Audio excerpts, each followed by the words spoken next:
Part 2, हिम्मत और जिंदगी। मनुष्य जीवन संघर्ष की कहानी है।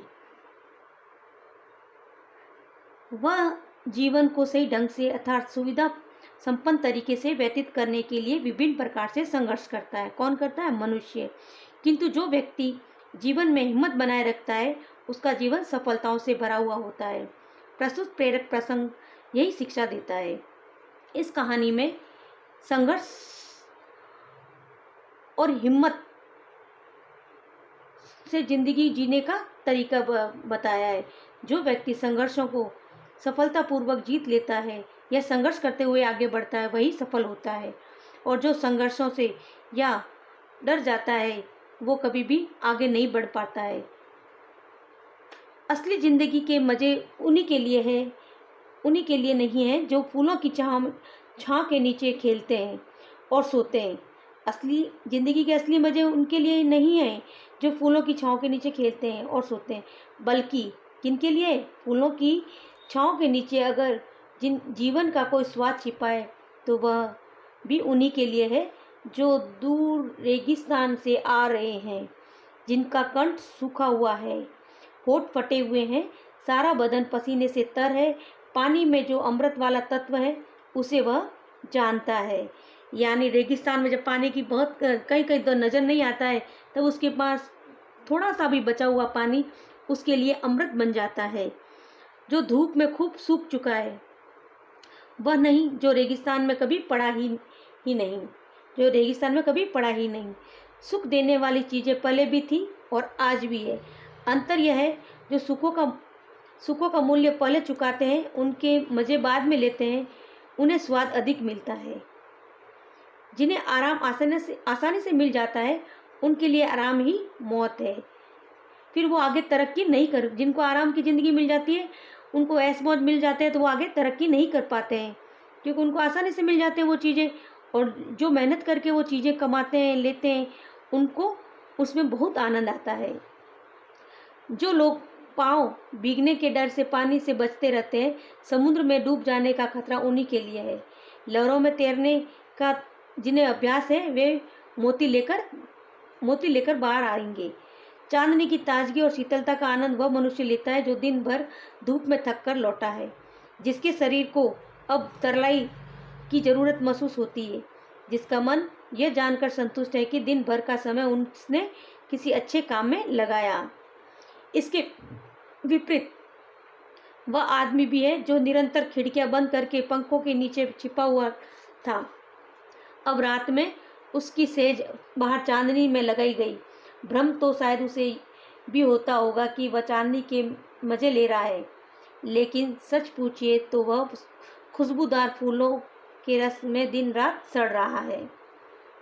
उपवास और संयम ये आराम के साधन नहीं है। भोजन का असली स्वाद उसी को मिलता है जो कुछ दिन बिना खाए भी रह सकता है। यानी भोजन का असली स्वाद किसको मिलता है? जो कुछ दिन बिना खाए भी रह सकता है। तेन बुझिता, जीवन का भोग त्यागने के साथ करो। जीवन का भोग त्यागने के साथ करो। यह केवल परमार्थ का उपदेश नहीं है, क्योंकि संयम से भोग करने का पर जीवन में जो आनंद प्राप्त होता है वह निरा भोगी बनकर भोगने में नहीं मिलता। बड़ी चीज़ें बड़े संकटों में विकास पाती है। बड़ी हस्तियाँ बड़ी मुसीबतों में पलकर दुनिया पर कब्जा करती है। अब जैसे अकबर का देखो, अकबर ने 13 साल की उम्र में अपने बाप के दुश्मन को परास्त कर दिया था, जिसका एकमात्र कारण यह था कि अकबर का जन्म रेगिस्तान में हुआ था। रेगिस्तान में तपते हुए, कष्टों का सामना करते हुए, संघर्षों का सामना करते हुए हुआ था। उस समय जब उसके बाप के पास एक कस्तूरी को छोड़कर कोई और दौलत नहीं थी। महाभारत में देश में प्राय अधिकांश वीर कौरवों के पक्ष में थे। महाभारत का युद्ध हुआ जिसमें पांडव तो 5 ही थे, कौरवों की सेना बहुत बड़ी थी। फिर भी जीत पांडवों की हुई, क्योंकि उन्होंने लाक्षागृह की मुसीबत झेली थी, क्योंकि उन्होंने वनवास के जोखिमों को पार किया था। जीत किनकी हुई थी? पांडवों की, क्योंकि उन्होंने लाक्षागृह एक लाख का बना हुआ घर था जिसमें उसमें बहुत सारी मुसीबतें झेली थी उन्होंने, और वनवास में कितने जोखिम उठाने पड़े थे, तब उन्होंने जाके पांडवों ने इस महाभारत का युद्ध जीता, क्योंकि उनको मुसीबतों का सामना करना आ गया था। श्री विंस्टन चर्चिल ने कहा है, जिंदगी की सबसे बड़ी सिफत हिम्मत है। सबसे बड़ी सिफत क्या है? हिम्मत। आदमी के और सारे गुण हिम्मती होने से ही पैदा होते हैं।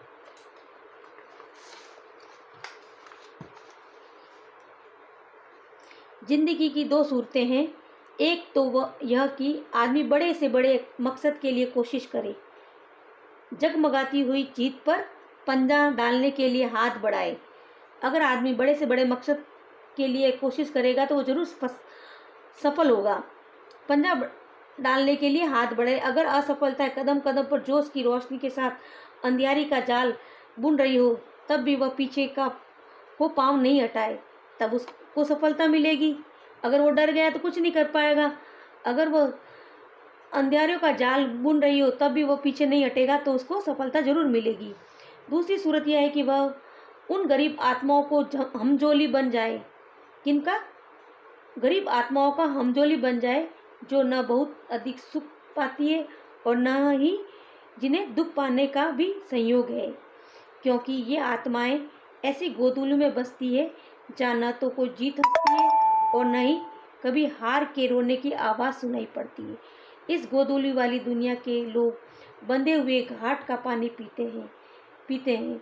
वे जिंदगी के साथ जुआ नहीं खेल सकती, और कौन कहता है कि पूरी जिंदगी को दांव पर लगा देने से कोई आनंद नहीं आता।